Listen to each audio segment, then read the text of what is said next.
I'm on a little bit of a different angle here because I got like a little pedestal stand here. That's why you get to see the top of my ceiling, which is blank, and you get to see an up close look of all the screen posters.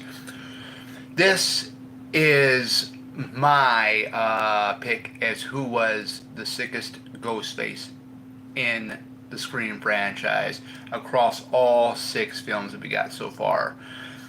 And I had just recently watched one of the Scream films, and as a matter of fact, let's just get it out of the way. Um, I honestly think Jill Roberts was the sickest Ghostface. I remember seeing the movie back in 2011 in theater. She because this one is about remakes. The original was about scary movies. The second one was about sequels. The third one was about trilogies, and the fourth Scream was about remakes. What they were doing, her and Charlie, they were basically remaking the first film, pretty much. Jill was jealous because Sydney had the spotlight, as what she calls it. It was Sydney. What makes you so fucking special? Um, and Sydney didn't want the limelight. All this happened to her, and it wasn't her fault it happened. With Billy and Stu coming after her and her friends and stuff like that. But when it was revealed as Jill was the second killer or the main killer, my mouth literally just dropped wide open, like, whoa, didn't see that coming. Another family member. And honestly, I like this more than the Roman thing because Roman was a long lost brother that Sydney never knew she even had. This was a cousin, even though Jill did say that she didn't know Sydney all that well, but they are cousins. That got deep because right when she revealed herself, taking the Ghostface mask off, and then revealing as to why she's doing what she has done, and then she goes and uh, she mentioned something about, oh, I had to go kill for Christ's sake, or something like what she had said. My mother had to die. No real loss there, so I can keep to the original. And then what Sydney had said, even your friends, after she kills Charlie, it's like, wow. How darker and how sicker can you get with that? And even, Jill did say something, I don't need friends, I need fans. What am I supposed to do? Go to college? Am I get a job? How do you think people become famous anymore? It's all about the internet. Upload this, people are gonna see all this shit. And just in like some of Jill Roberts's dialogue in the film, I thought it was pretty scary. And some people are gonna think, well, what about Billy or what about Mickey? Being the sickest. Well, everybody's got their own opinions, but to me, my opinion is Jill Roberts is the sickest Ghostface of them all so far. You're gonna kill your mom.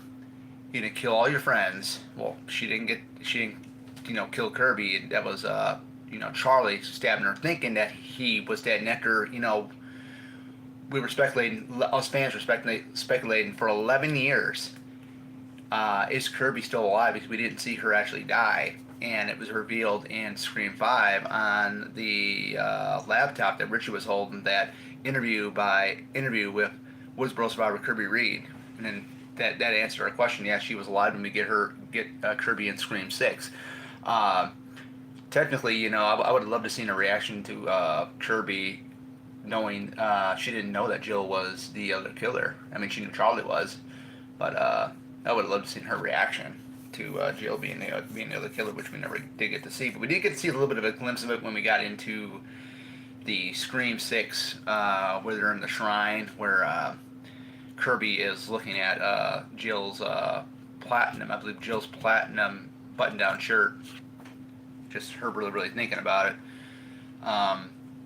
But yeah, I mean, if you're gonna go that distance, the jealousy.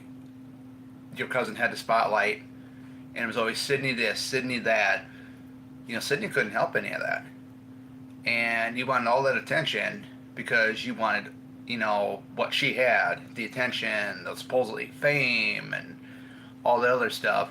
but to go ahead and remake the events, what happened in the first film, kill your mom. I think that is so sick right there to keep with the original. Then you're killing off your friends. Uh, I mean that's pretty sick. And it's like well this girl, this woman, it's a high schooler, killing her mom, killing all of her friends except for one.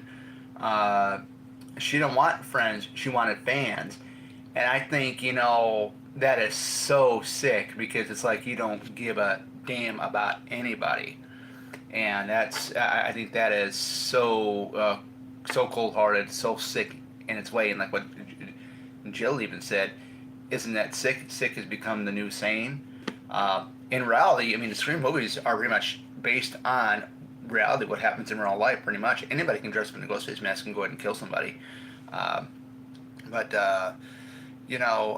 but just her dialogue and everything, when she was revealed, from when she was revealed all the way until she gets supposedly killed, uh, really, really sank into me all these years, after I've seen the film. And, I decided to make this video. It popped in my head a couple of days ago. Who was the sickest Ghostface in all of the Scream franchise up to 1 through 6? We don't know about 7 yet, but that's going to be an interesting film, I can tell you that. But, yeah. So, everybody's going to have their different opinion, but I think with, Jill's motives and her dialogue in the third act when she's revealed all the way through, till the time she does meet her demise, it is pretty dark. I mean, it's dark, and it really gets you thinking. I mean, anybody can turn on anybody. I mean, somebody has his fame or somebody. I think it's scary when it's a family member that turns on you.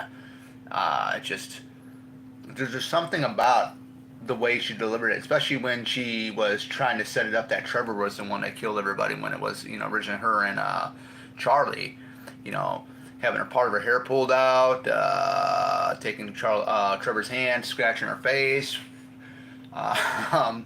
stabbing herself with the knife, then wiping off the blade, and then running her head first inside a picture frame that's on the wall.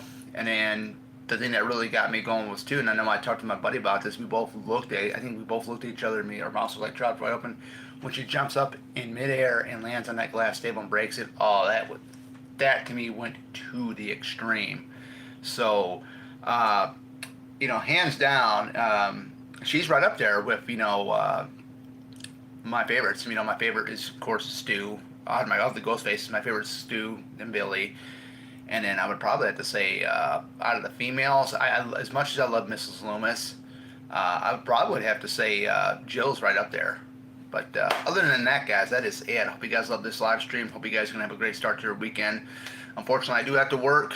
I get up at 11:30 tonight. But, hey, it is what it is. It's all about making that money.